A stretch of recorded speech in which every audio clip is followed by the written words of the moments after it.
Last হ্যাঁ জি করেন। আমি তো মানুষটাই অনেক ভীতু, তো মানুষের সাথে কথা বলতেই ভয় পাই, সেগুলো তো ভূত তো ভয় পাবোই।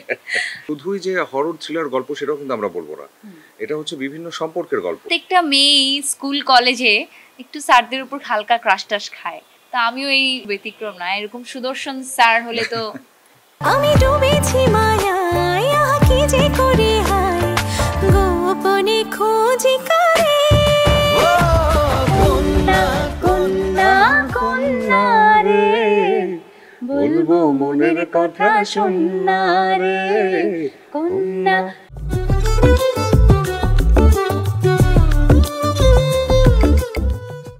সত্য ঘটনা অবলম্বনে তৈরি করা হয়েছে জিন 3 সিনেমাটা। আসলে গল্পটা আজিজ ভাই লিখেছেও ওভাবে। প্রথম দুইটা থেকে আমার মনে হয় এটা শতভাগ ভিন্ন, ইফ আই এম নট একেবারেই ভিন্ন, একেবারেই ভিন্ন। এবং I can ensure you that যে জিন 3 এবার কাউকে ডিসঅ্যাপয়েন্ট করবে না, এটা একটা আশা রয়েছে। আমার মনে হয় এটা ফার্স্ট গান, সেকেন্ড গান, আপনারা এখন পর্যন্ত যে পরিমাণ মুভির কন্টেন্ট দেখেছেন তা দেখে আমার মনে হয় আমরা সবাই ওই জায়গাটাতে একমত হতে পারি যে প্রথম দুটা থেকে এটা আসলে অনেকটাই ভিন্ন। এবং দিস টাইম অডিয়েন্সের মনে আরও বেশি কিউরিওসিটি ক্রিয়েট করবে। আই থিঙ্ক পারবে, সেটা আসলে না পারা বলে এমন কোনো কিন্তু কথা নেই। প্রথমে শুরুর দিকে একটা দুটা একটু এক্সপেরিমেন্ট প্রজেক্ট হবে, একটু ধাক্কা খাবে, বাট একটা সময় করতে করতে করতে কিন্তু মানুষজনের মধ্যে কিউরিওসিটি হবে যে why not exploring this genre. আমার কাছে মনে হয় যে ওটিটিতে অনেক হরর স্টোরি নিয়ে কিন্তু মুভি হয়, আর এটা ছাড়াও মানে আসলে অনেক রকমের দর্শক এখন, অনেক রকমের দর্শক, তাদের পছন্দের জায়গাগুলো ভিন্ন ভিন্ন। এবং দর্শক কিন্তু আসলে এখন অনেক রকমের গল্প দেখতে চায়। আমি বলছি না একদম স্পেসিফিক একদম হরর জনরাই দেখতে চায়, সেটাও না, কিন্তু অনেক রকমের জনরার গল্প দেখতে পছন্দ করে। এবং দর্শকদের বিষয়টাও হচ্ছে এটা যে বিনোদন তো, আনন্দ, সুখ, বিনোদন, এটা আসলে কে কখন কোন জায়গায় খুঁজে পায় সেটা কিন্তু খুবই আপেক্ষিক। এবং এই যে গল্পটির কথা আমরা বলছি, জিন 3-র কথা স্পেশালি, এখানে আসলে শুধুই যে হরর থ্রিলার গল্প সেটাও কিন্তু আমরা বলবো না, এটা হচ্ছে বিভিন্ন সম্পর্কের গল্প। এটাই যে এটা শুধুমাত্র একটা হরর থ্রিলার ছবি আমি বলবো না, আমি বলবো এই ছবির মধ্যে দর্শক মোটামুটি সব কিছু খুঁজে পাবেন। এখানে রয়েছে সম্পর্কের গল্প, এখানে রয়েছে পরিবারের গল্প, এখানে রয়েছে সম্পর্কগুলো টানাপোড়েনের গল্প। এবং সম্পর্ক বলতে আছে শুধুমাত্র নর নারীর সম্পর্ক সেটাও কিন্তু না, এখানে বাবা মেয়ের সম্পর্ক আছে, এখানে রয়েছে মা ছেলের সম্পর্কের কথা। এবং বারবার করে একটা বিষয় বলছি, আসলে হলে না যাওয়া পর্যন্ত দর্শকরা বুঝতে পারবেন না যে আসলে কোন মেসেজের কথা বলছি।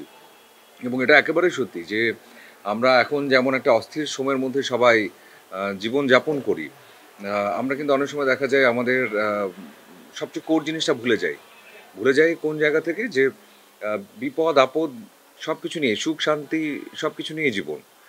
সুখ যেমন আছে, দুঃখ আছে, প্রবলেম আছে, কিন্তু যখন প্রবলেম আসে তখন সেখান থেকে আসলে কিভাবে করে মানুষজন উত্তরণ পেতে পারে, এবং সেই সময় আসলে কোন মানুষটা সবচেয়ে শক্তিশালী হয়ে দাঁড়ায়, এবং সেই মানুষটা যে ওই মানুষটার উপরে যে ব্লেসিংটা আছে, যে রহমতটা আছে, এবং সেটাও যে আসলে অনেক বড় একটা সম্পর্কের কথা ডিফাইন করে ফেলে পুরো জার্নিতে, এই জিনিসগুলো আমরা অনেক সময় ভুলে যাই।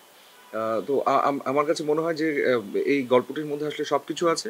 এবং যারা দেখবেন, বিশেষ করে পরিবারের মানুষগুলো যদি দেখেন, তারা আসলে নিজেদেরকে খুঁজে পাবেন সেখানে, এবং তারা রিলেট করতে পারবেন যে আসলেই সম্পর্কগুলো এরকম শক্ত এবং মজবুত হওয়া উচিত। জ্যাজের সাথে কিন্তু আমি লাস্ট 7 বছর কোনো কাজ করিনি, কিন্তু তার মানে এই কিন্তু না যে আমার আজ ভাইয়ের সাথে কথা হয়নি, আমাদের কোনো রকম কাজের ক্ষেত্রে আমাদের কথা আদান প্রদান হয়নি। আমাদের কিন্তু সবসময় সম্পর্ক ছিল খুবই ভালো, এবং we always had a very healthy relationship. But এইটা আসলে হ্যাঁ বলার কারণটা হচ্ছে কি, গল্পটা ইটস ভেরি ইন্টারেস্টিং। আপনারা যদি কেউ যদি ভূতের গল্প পছন্দ করেন, আমরা ছোটোবেলায় অনেক নানি দাদিদের কাছে গল্প শুনতাম না, এই চুল খুলে মাগরির উপর হাঁটতে যাবি না, তারপর ওইখানে মিষ্টি রাখতে হয় মানুষজন। This is actually a local story, that's the beauty of জিন 3, যে এটা একটা অ্যাকচুয়ালি ট্রু স্টোরি এবং লোকাল একটা স্টোরি, যে এরকম গল্প আমরা ছোটোবেলায় আমাদের নানি দাদিদের কাছ থেকে শুনে বড় হয়েছি, কিন্তু শুনে বড় হয়েছি, চোখে তো দেখিনি, রাইট? ওইটা আমরা পর্দায় যখন অ্যাক্টিং করছি, পার্ট নিচ্ছি, পুরো ক্রিয়েশনটার পার্ট হতে আমার লোভ হবে না? আর আমি তো বরাবরই ভালো কাজের জন্য লোভী, সো আমি জাস্ট লুফে নিয়েছি। আমি থরলি এনজয় করেছি একটা কারণে, কারণ এটা কি মানসিক কিনা আমি জানি না, ভূতের গল্পে অ্যাক্টিং করছি বলেই কি প্যারানর্মাল অ্যাক্টিভিটিস হচ্ছে, আমার কাছে এটাই মনে হয়। এই বুঝি কিছু একটা হবে, এই তোর কি শরীর খারাপ, তুই কি পড়ে গেছিস, মানে এই ছোটোখাটো সবার মধ্যে সেটে একটা ফান ছিল যে হ্যাঁ জানিস কি হয়েছে, ওর পায়ে না কালকে কি জানি খামচি দিছে, আমরা পুরো সেট এটা নিয়ে স্ক্র্যাচ হচ্ছে, আমার সাথে এটা হয়েছে, আমার সাথে ওটা হয়েছে, this kind of fun was always there. But horror movie কেন, যে কোনো সিনেমার শুটিংয়ে আমি জানি না আপনারা কতটা সাধারণ দর্শক রিলেট করতে পারেন, আমরা পুরো কাস্ট অ্যান্ড ক্রুয়ের সাথে মাসকে মাস একই সাথে থাকি, সিনেমার শুরু থেকে একদম শেষ পর্যন্ত। শেষের দিকে হয়ে যায় কি প্রত্যেকটা ইউনিটের মেম্বার আপনার ফ্যামিলি মেম্বারের মতন হয়ে যায়, বিকজ বাবা মার থেকে তাদের সাথে প্রতিদিন বেশি দেখা হচ্ছে, তাদের সাথে খাওয়া হচ্ছে, গল্প করা হচ্ছে। So that is the magic of cinema, এবং সেটা আপনার স্ক্রিনে দেখতে পাবেন। আসলে স্যারদের উপরে স্টুডেন্টদের ক্রাশ খাওয়ার গল্প কিন্তু এটা অনেক পুরাতন। আমার মনে হয় যে প্রত্যেকটা মেয়েই স্কুল কলেজে একটু স্যারদের উপর হালকা ক্রাশ টাশ খায়, তা আমিও এই সিনেমায় কোনো ব্যতিক্রম না। এরকম সুদর্শন স্যার হলে তো বাংলাদেশের সব নায়িকাদের ফেভারিট। বিষয়টা আসলে ওরকম না, আমার মনে হয় ভালো করে ছবিটা দেখলে বোঝা যাবে যে আসলে তিনি আসলে একজন সাইকোলজিস্ট, এবং বিভিন্ন ইউনিভার্সিটিতে আসলে তিনি যান, এবং হয় না যে একদম অ্যাপারেন্টলি শুধুমাত্র আসলে টিচার না, সে আসলে মানুষটা হচ্ছে এমন একজন যে কিনা আসলে হেল্পিং হ্যান্ডস টু অল। কিছু চরিত্র থাকে না, যে চরিত্রগুলো আসলে পরিবারের ভেতরেও থাকে, যে আমরা কখনো কোনো একটা প্রবলেমসে পড়ে গেলে কিংবা কোনো একটা সলিউশন খুঁজে না পেলে এমন কারো কাছে যাই, যাকে গিয়ে বলি যে আসলে এই প্রবলেমটার সলিউশন কীভাবে হতে পারে, কিংবা কোনো একটা সিচুয়েশন ডিল করতে পারছি না, তেমনই একটা চরিত্র। এবং এই চরিত্রটির সাথে বাকি সবগুলো চরিত্রর যে আদান প্রদানের জায়গাটা, সেটা আসলে খুব সহজ সুন্দর, এবং যেভাবে করে গল্প বলাতে আসলে চরিত্রগুলো এসছে, তাতে করে দর্শকদের ভালো লাগার জায়গা নেবে, এটা আমি বিশ্বাস করি। এটা বললে গল্প বলা হয়ে যাব সেটা আমরা বলতে চাই না, তবে আমি ভূতি হয় না হলেও আমার কথা হচ্ছে এই কিছু জিনিস থাকুক, এটা সেটা থাকুক। আমি ভূত হই না, এটা জাস্ট মার্কেটিং গিমিট। আমি তো বললাম প্রেস কনফারেন্সে যে আমাদের প্রোডিউসার সাহেব হচ্ছে মার্কেটিং মাস্টার, উনি জানে কিভাবে দর্শকের চোখে মানে কিভাবে ওটা অ্যাটেনশন ড্র করতে হবে। সো অ্যাটেনশন ড্র করার জন্য পোস্টার করেছেন। আমি একটা গ্রামের মেয়ে, সিনেমায় ইউনিভার্সিটিতে পড়ি, আমি কোনো ভূতজিন কিছুই হই না। সেটা মানে ওর পার্সপেক্টিভ থেকে ও বললো, আমি আসলে আরেকভাবে গল্পটাকে দেখি, সেটা হচ্ছে এখানে আসলে বিভিন্ন চরিত্রের উপর দিয়ে আসলে বিভিন্নভাবে বিভিন্ন পরিস্থিতি তৈরি হয়, এবং সেই পরিস্থিতিতে আসলে কিভাবে করে পুরোটা টিম, এই জিনসি পুরো পরিবারটা যেভাবে করে আসলে সার্ভাইভ করছে, গল্প রিভিল হয়ে যায়, সেটা আসলে খুব বেশি গুরুত্বপূর্ণ। কিন্তু শুরু থেকে একটা বিষয় বলছি, এবং শুরুতে যে কথাটা ফারিয়াও বললো, যে আমাদের আশপাশে এমন অনেক ঘটনা ঘটে যেগুলো আমরা শুনি, কিন্তু আমরা আসলে দেখার সুযোগের জায়গা তৈরি হয় না। তেমনই একটা গল্প আসলে পর্দায় এসেছে, এবং একেবারেই সত্যি যে আমরা যারা মুসলিম আমরা সবাই জিনে বিশ্বাস করি, এবং এমন অনেক ঘটনা আমাদের মফস্বল গ্রামগুলোতে, ইভেন শহরেও প্রায় শোনা যায় যে এরকম হয়েছে ওরকম হয়েছে, কিন্তু সেগুলো তো আসলে আমরা কখনো দেখি না। তেমনই একটা গল্প আসছে, এবং গল্পটা আসলে সার্বজনীন, এটা সবার, এবং এটা আমি বলবো না যে এটা শুধুমাত্র একটা সার্টেন গ্রুপস অফ পিপলসের। এই গল্পটা, এই নির্মাণটা, এটা আসলে বাচ্চারাও দেখতে পারবে, এবং আমি নিশ্চিত করে বলতে পারি যে বাচ্চারা ভীষণ এনজয় করবে, এবং এটা পারিবারিক একটা গল্প, পরিবারের সকলেই মিলে এটা এনজয় করতে পারবে। শিশুতোষ আগে এটার চল ছিল অনেক, বাট আসলে তো সত্যি কথা বলতে সিনেমাই তো অনেক কম হয়, মানে তৈরির সংখ্যা তো অনেক কমে আসছে। বাট ওটিটি আসাতে, ডিজিটাল মিডিয়া আসাতে কাজের ক্ষমতাটা অনেক বিস্তার হয়েছে, অনেক প্রসার হয়েছে। আমার মনে হয় সব ধরনের কাজ হওয়াও দরকার, বাট কমার্শিয়াল অ্যারেঞ্জমেন্টে বাচ্চাদের নিয়ে সিনেমাটা it's little tough. I think আমাদেরকে অডিয়েন্সকে আর একটু গ্রুম করতে হবে to take that level, so that এই মুভিগুলো কমার্শিয়ালি ব্যবসা সফল হয়। That is important. যেটা আমি সবসময় বলি যে সিনেমা বানিয়ে তো ঘরে রাখার জিনিস না, it's not a show piece. End of the day এটাকে ব্যবসা সফল হতে হবে, এবং ব্যবসা সফল হওয়ার জন্য যাবতীয় যা করা দরকার সেই রকম মানের যেন হয়, সো দ্যাট অডিয়েন্সকে অ্যাট্রাক্ট করে হলে আনার জন্য। জিনসি ছবিটাই যদি আমি বলি, আমি দেখছিলাম অনেকে কমেন্ট সেকশনে লিখছে যে ভূতের সিনেমা, কিন্তু এত প্রেম রোম্যান্স কেন? মানুষের জীবনে কি প্রেম ভালোবাসা নেই? প্রেম ভালোবাসা ছাড়া কি এখানে কেউ একটা মানুষও আছে? না, সবার জীবনে প্রেম ভালোবাসা আছে, সেটা প্রকাশ্যে হোক সেটা সুপ্ত হোক। তো এই ভূতের গল্পেও কিন্তু সিনেমার এবং গল্পের পরিপ্রেক্ষিতের কারণে সব কিছুই আসবে, এবং সেটা আমাদের বাণিজ্যিক part of the movie. So ঠিক সেইভাবেই আমার মনে হয় যদি অডিয়েন্স ক্রিয়েট হয়, প্রডিউসাররাও আসবে সিনেমা। এবং এটাও সত্যি যে সব রকমের ছবি আসা উচিত। এবং বিনোদনের একটা বড় কারণ হচ্ছে শুধু বাচ্চারা না, আমি সবার কথা বলবো যে আমরা আসলে যে অস্থির জীবনযাপন করি, মানসিক স্বাস্থ্যের জন্য কিন্তু দরকার বিনোদন। সেই বিনোদনটা যেখান থেকে আসলে আমরা নিজেদেরকে রিক্রিয়েট করতে পারি, যাতে কিছুক্ষণের জন্য হলেও ভুলে থাকতে পারি নিজেদের যে পেইনস আছে, যেই হয় না, যেই ঝামেলা ঝুট ঝামেলা নিয়ে আমরা আসলে জীবনটাকে কাটাই, সেখান থেকে কিছুক্ষণের জন্য রিলিফ হয়ে আসা, সেটাও খুব ইম্পর্টেন্ট। তো অনেক রকমের গল্প থাকার উদ্দেশ্য এটাই যে যাতে করে সব রকমের দর্শক হলে আসতে পারেন এবং তারা তাদের বিনোদনটুকু নিতে পারেন। এবং বিনোদনের জন্যই আসলে এই যে ঘটনাক্রমে এই হরর থ্রিলার ছবিতেও গান, এবং গানটা যেহেতু আসলে একটা জায়গা নিচ্ছে সবার মনে, সবার হৃদয়, বোঝা যাচ্ছে যে আসলে এই ধরনের গল্প কিংবা এই ধরনের নির্মাণ আসলে সবাই হয়তো পছন্দ করেন কিংবা চান। আসলে সেভাবে আমি অফিসিয়ালি টিকটকটা খুব একটা ব্যবহার করতে পারিনি এখনো, বাট শিখছি, আমার বন্ধুরা অনেক ভালো পারে। সো বেসিক্যালি ওটা ইমরানের সাথে করা হয়েছে, এবং ইমরান খুব অ্যাক্টিভ টিকটকে, and hats off to him. He is not only a musician, I would definitely say he knows how to promote his song. Imran, Kona আপু দুজনই খুবই ভালো পারে। আমার মনে হয় যে আমি এখনও এতটা ভালো প্রমোশন করতে পারি না, আর স্পেশালি আমি জিন3-র প্রমোশনে অতটা অ্যাক্টিভ হতে পারছি না, যেহেতু আমার বাবা অনেক অসুস্থ। খুব লিমিটেড টাইম আমি দিতে পারছি সবাইকে। তো সেই কারণেই ভিডিওটা করা। এবং সত্যি কথা বলতে আমি তো নাচুনি বুড়ি, আমার শুধু ঢোলের বাড়ি লাগে। তো আমাকে বললো, আমি জাস্ট নেচে দিলাম। No, actually it's not that. একটা জিনিস হয়ে গেছে কি, এখন social media is a huge important role. Even আপনারাও যারা এখানে আছেন, these all are for social media content, nothing else.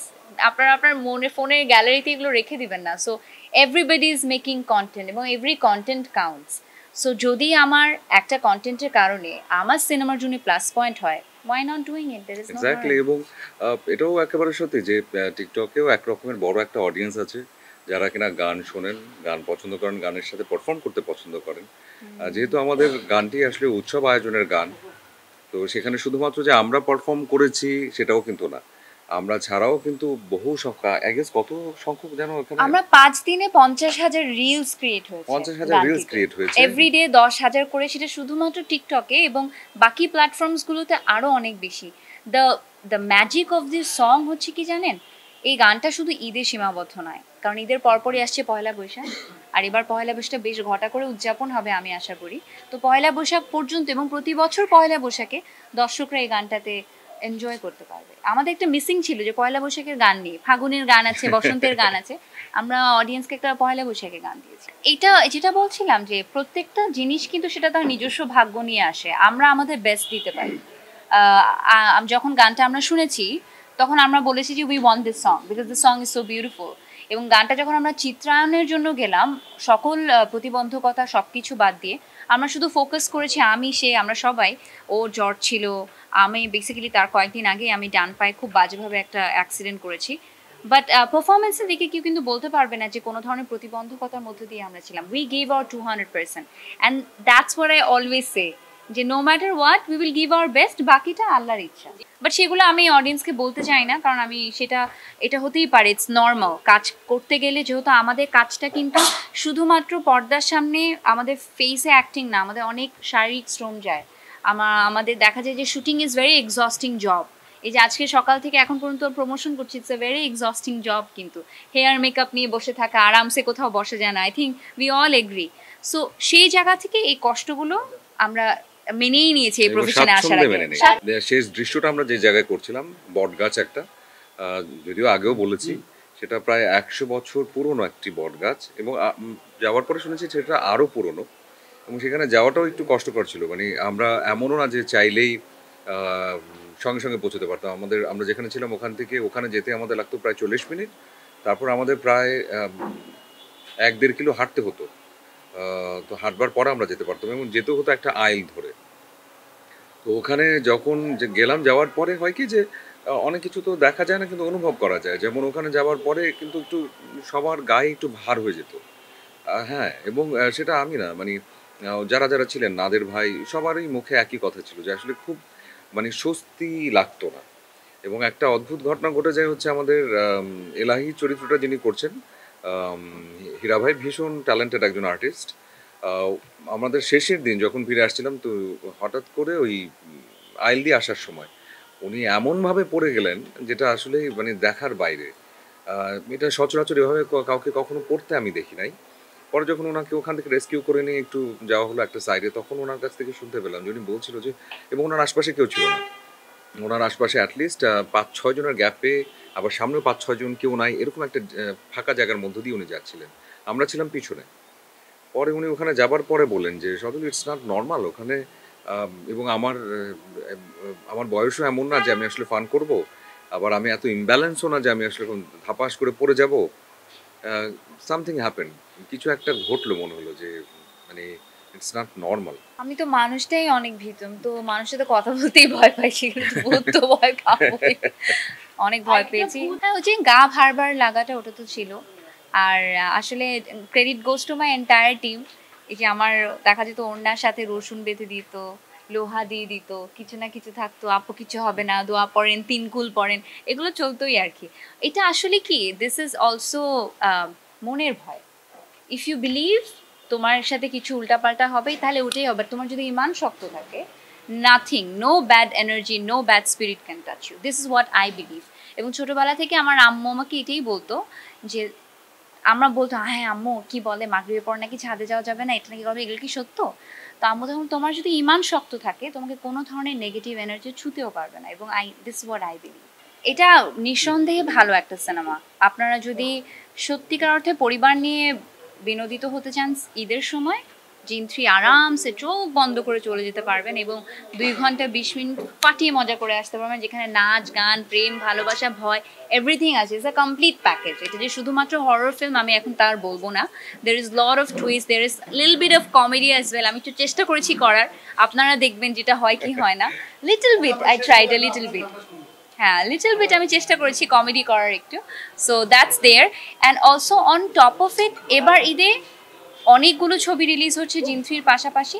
আমি অনুরোধ করব সবাইকে সবগুলো সিনেমা দেখার এবং শুধুমাত্র যে জিন 3 দেখবেন তা না, সবগুলো সিনেমাই দেখবেন, এটা আমার অনুরোধ। খুব কঠিন একটা জার্নি আমরা দিয়েছি আমি এবং এটা সত্যি যে আমরা যে চলচ্চিত্রে কাজ করি প্রত্যেকটি ক্ষেত্রেই সবাইকে ভীষণ পরিশ্রম করতে হয়।